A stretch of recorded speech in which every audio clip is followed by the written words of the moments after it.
Major airlines now cutting hundreds of flights daily. And the FAA ordered to scale back on flights at airports. This is including San Diego International.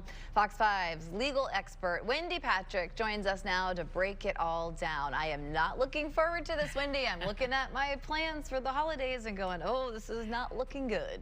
Well, I'm glad that we're all here discussing it. We're Charlie's Angels this morning, I guess. Yeah. And, you know, when you think about, like the three of us talking about travel, many of our viewers are thinking, well, I don't have plans to travel for the holidays. And so I've been thinking about how wide-ranging this shortage is really going to be, because whether or not you are a traveler, Thanksgiving requires relatives coming to you, right. Products, FedEx, UPS. Think about everything that comes on planes.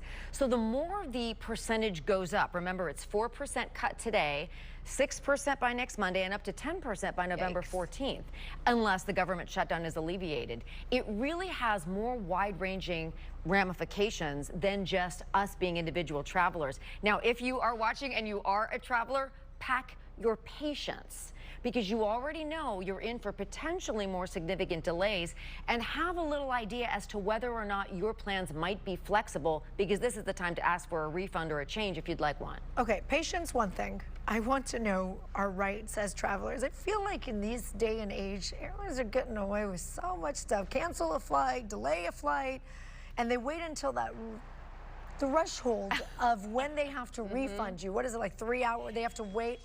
So what are your rights, your legal rights during something like this? I'm sensing a little bit of pessimism there. A little bit. It's a great question. You know, show me my rights. What does the contract of carriage actually say? You know, you click on that link and there's like 1,000 words. You need a magnifying glass to read them. Here's the Cliff Notes version for this particular catastrophe, if it ends up being that. Many of the airlines are going to be flexible because these are FAA requirements that they cut these flights. You don't have enough air traffic controllers. You have these major hubs that are affected. International flights for now are not. So they're really implementing the kind of flexible policies we may not have seen, or that we don't necessarily see if it's a travel related delay. You can contact them now if you want to change your flight with fees waived. You don't often see something like that. And individual airlines are in competition with each other to make things easier on travelers. You gotta love that, because they're competing for your business. So they are actually on their websites, and you can go to a one-stop shop and see which airlines are offering what kind of benefits. Right now they're focusing on tickets. They are not focusing, at least not yet, on secondary consequences like hotels and ground transportation. That's exactly. But here is my insider's tip, traveling as much as I do. Ask. Right. Ask and ye shall receive. It is amazing what airlines might be willing to do if you're savvy enough to know that that's a possibility. Yeah, that's the thing, is being savvy enough to know. And Yeah, that's why knowing we're what to ask. broadcasting it. Is this is so what would something- you ask? What you go and say? Well, what you would probably do if your flight is impacted, Yes. you would simply go to customer service and ask what's available, and specifically ask about travel.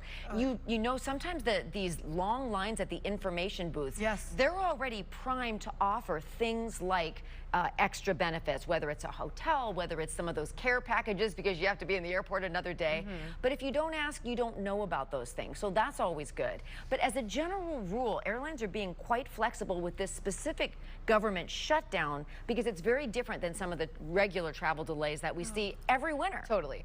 Now, what about, so let's say you went on and did the, you know, the deal at the hotel to stay there, and you got the deal because it's non-refundable. Are hotels going to budge at all? What's going on with that? Oh, yeah, because if the flight doesn't get there, then you got that too. Well, they are not under the same mandate as the airlines. The airlines have to cut flights because then they gave all the reasons it's unsafe if you don't have enough air traffic controllers. And if they're pulling double shifts or working second jobs. I mean, how'd you like to know that the air traffic controllers, they spent the day driving Uber. But the hotels are not subject to the same kind of restrictions. They don't necessarily have anybody laid off because they're not federal government employees and they're not essential workers. So they don't have the same initiative. They don't have the same mandate to give you special deals. It would potentially be up to the airlines to see if whether or not they may be able to work something out. You already know they have partner hotels because that's where the flight crew stays. Yeah. Right. But to Heather's point, because right now we're still, what is it, November 7th? By the way, I have a flight this weekend. I knew it. I was sensing that this was personal to you. Yes. But from what I've been reading, I'm flying out of LAX. So the airports that are affected, San Diego and LAX. Yes. Carlsbad is not affected, not on the list, and neither is Orange County John Wayne. So if you need to be nimble and move around, and you really got to get somewhere, you can look at those other options. But what? Can I give you an asterisk? No. No. Those secondary airlines, the airports, no doubt have flights traveling through the hubs that are impacted. So even if you are traveling through a regional airport, still keep on top of it. Yes, you want to keep on top of it, but they're not part of the ones that are getting the direct cuts from what I read yesterday. They're not on the list of 40. Yeah. You're right. But what, to Heather's point, what we're all going to feel is that if there's less people flying, there's more people driving, and you're going to be stuck in traffic, and then this is going to just trickle right into the holiday season, because you can't just turn everything off and then turn everything back on and expect it all to work. That's exactly true, but here's a little bit of optimism. Oh, there's optimism. Okay. The optimism is that we are just talking about how it all looks today. Yes. The government shutdown could resolve because so many constituents of everybody elected in Congress are impacted. Everybody's mad. And remember that the people that are in Congress, they have to fly too. They probably fly more than any of us because they're always going back and forth to their jurisdictions.